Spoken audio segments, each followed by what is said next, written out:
నీకేం అర్థం అవుతుంది, ఆడి మాయలోనే ఉంటావు. నీకు దెయ్యం పట్టింది, నీకు వదిలించడం చాలా కష్టం. ఎవరితో పంపించిన మెసేజ్, ఎవడో పంపించిన మెసేజ్ 100 సార్లు చూసుకొని ఎదురు పెద్ద దైవవాక్యాల్లాగా పొంగిపోతావు. ఒక వాక్యం నేర్చుకున్నావు అంటే ఆహా ఈ సిచ్యువేషన్లో ఇలా నేను తప్పించుకోవాలా, ఆహా ఇలాంటివి రాకూడదా, ఇది తప్ప, ఇది దేవుడు వద్దంటున్నాడా. నువ్వు చేసే పనేటి? నీకేం అర్థం అవుతుంది, ఆడి మాయలోనే ఉంటావు. నీకు దెయ్యం పట్టింది, నీకు వదిలించడం చాలా కష్టం. పిచ్చి పిచ్చి మాటలు మాట్లాడకండి. అర్థమైందా? మీకు బైబిల్ తెలియక మీరు ఏదో పేలుతారు. బైబిల్ తెలియక ఒక్కొక్కడు మాట్లాడతాడు. బైబిల్ చదివే అసలు ఏమైనా బుర్రకెక్కుతుందా నీకు? ఒక వాక్యం నేర్చుకున్నావంటే ఇది అమలు జరగవలసినదే. ఒక వాక్యం నేర్చుకున్నావంటే ఆహా ఈ సిచ్యువేషన్లో ఇలా నేను తప్పించుకోవాలా, ఆహా ఇలాంటివి రాకూడదా, ఇది తప్ప, ఇది దేవుడు వద్దంటున్నాడా. బుర్ర పాడైపోయింది, ఎవడికి సరిగా అర్థం అవ్వలేదు. దెయ్యం పట్టి శుభ్రంగా గజ్జ లాడించేస్తుంది. అందుకే ఒక్కొక్కడు ఏదో పేలుతాడు. మీరేమనుకోవాలి అప్పుడు? ఇలాంటివన్నీ జరగవలసి ఉన్నది. అంతము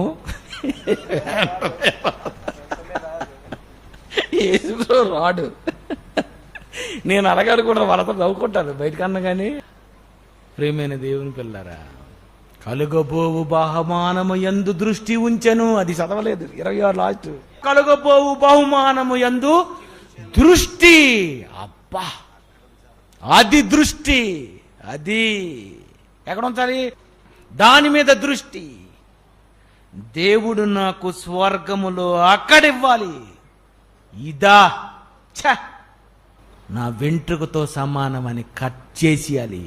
అదే జాన్సన్ విక్టర్. తెలుసా?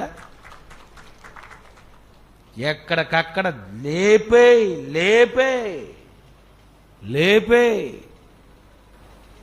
ప్రేమైన దేవుని పిల్లరా, అలా నువ్వు ఆలోచించిన నాడు ఇలాంటి వాక్యాలు నీకు అనుభవ జ్ఞానములో బుర్రకెక్కుతాయి. లేదా నీకేం అర్థం అవుతుంది, ఆడి మాయలోనే ఉంటావు. నీకు దెయ్యం పట్టింది, నీకు వదిలించడం చాలా కష్టం. ఏమనుకున్నారా బైబిల్? వేరే దాని మీద నీ ఆలోచన ఉండకూడదు. తీసేయ్. వీళ్ళందరికీ వాక్యం చెప్పాలి, వీళ్ళందరికీ బైబిల్ చెప్పాలి, ఇక్కడ లేఖనాల పరిశోధన పెట్టాలి, ఇక్కడ పెద్ద పెద్ద సభలు నిర్వహించాలి. అది అలా నువ్వు అనుకోవాలి. ఇది ఆలోచన ఉండాలి తప్ప వేరే దాని మీద నీ ఆలోచన ఉండకూడదు. తీసేయ్. మనము పరలోక రాజ్యములో ప్రవేశించాలి, దేవుని రాజ్యములో ప్రవేశించాలి. అది క్రైస్తవుడు. దేవుని కోసం ఎంతమందిని నడిపించాలని ఆలోచించు. కలుగబోవు బహుమానం యందు దృష్టి పెట్టు. నీకు ఎవడు ఏమి ఇచ్చినా, ఏమి ఇవ్వకపోయినా, ఏం జరుగుతున్నా ఇవన్నీ పక్కన పెట్టు. నిజంగా దేవుడు మంచి ఆపర్చునిటీ, మంచి వాక్యాలు, ఒక గొప్ప ఆయన ప్రసంగం. ఎంతోమంది డిప్యూటీ డైరెక్టర్, జాయింట్ డైరెక్టర్లు, ఎంతోమంది మా ప్రిన్సిపాల్స్ ఉన్నారు. పలానా జరుగుతుందని పోస్టర్స్ అవి ఇవి మొత్తం అంతా జరగాలి, నెట్లో జరగాలి, వాట్సాప్లో జరగాలి. అప్పుడు జనానికి తెలియాలి. మందేంటంటే BOUI వాళ్ళకే వాట్సాప్, మిగిలినోడిది క్లోజప్. మీరేం చేస్తున్నారు? ఒక పాట చూసిన తర్వాత దాన్ని షేర్ చేయాల. అసలు షేర్ చేసావా? మన పాటలన్నీ ఒక 100 మందికి పంపావా? మన జైశాల్ టీవీలో ప్రసంగాలు 100 మందిని పంపావా? ఈ పని ఉండదు, ఒక షేర్ ఉండదు. ఎవరితో పంపించిన మెసేజ్, ఎవడో పంపించిన మెసేజ్ 100 సార్లు చూసుకొని ఎదురు పెద్ద దైవవాక్యాల్లాగా పొంగిపోతావు. నువ్వు చేసే పనేటి? పని ఉండదు, ఏమీ ఉండదు. నీకేం అర్థం అవుతుంది, ఆడి మాయలోనే ఉంటావు. నీకు దెయ్యం పట్టింది, నీకు వదిలించడం చాలా కష్టం. స్వర్గం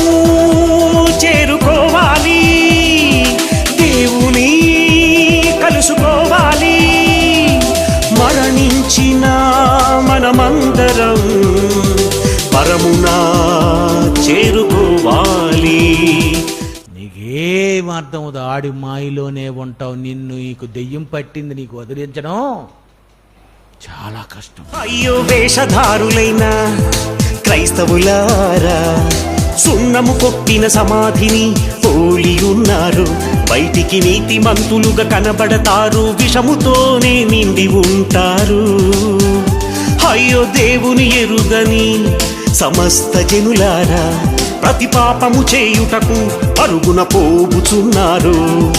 బ్రతికుండగానే అనుభవించమని మరణంతోనే ముగిసిపోతుందని, మరణం కొనసాగింపు అని, ఆత్మకు మరణం లేదని, చేసే ప్రతి పాపానికి యేసే శిక్ష విధించగలడని, మరణం కొనసాగింపు అని, ఆత్మకు మరణం లేదని, చేసే ప్రతి పాపానికి యేసే శిక్ష విధించగలడని.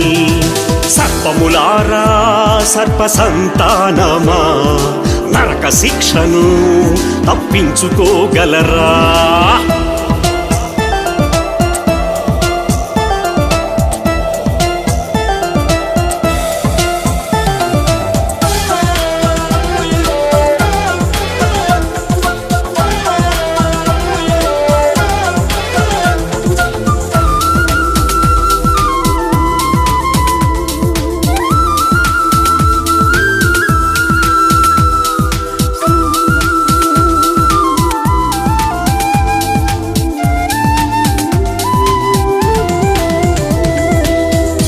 అయ్యో అంధులైన మార్గదర్శకులారా, బయటకు శృంగారముగానే కనబడుతారు.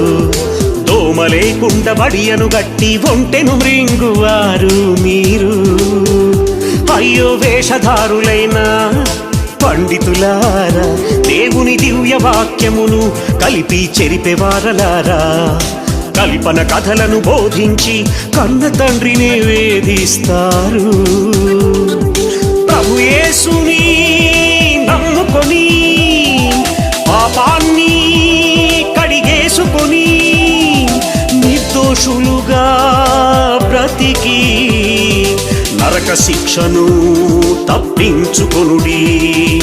స్వర్గం చేరుకోవాలి, దేవుని కలుసుకోవాలి. మరణించిన మనమందరం పరమున చేరుకోవాలి. సర్పములారా సర్ప సంతానమా, నరక శిక్షను తప్పించుకోగలరా? ముష్కరులారా మనసున పాపాత్ములారా, రాబో ఉగ్రతను తప్పించుకోగలరా? ఉరి శిక్ష తప్పించుకోగలరు, 7 ఏండ్ల శిక్ష తప్పించుకోగలరు, యావజ్జీవ శిక్ష తప్పించుకోగలరు. ఏ శిక్షకైనా పై కోర్టుకెళ్ళగలరు. నరక శిక్షను తప్పించుకోలేరు. తెలివైన జ్ఞానమైన ఉపాయమైన నువ్వు ఉండవు గనక నరకం బహుభయానకరము, నరకం అతి ప్రమాదకరము, నరకం తీవ్ర వేదనకరము, నరకం దీర్ఘకాలికం, నరకం బహుభయానకరము, నరకం అతి ప్రమాదకరము, నరకం తీవ్ర వేదనకరము, నరకం దీర్ఘకాలికం. సర్పములారా సర్ప సంతానమా, నరక శిక్షను తప్పించుకోగలరా?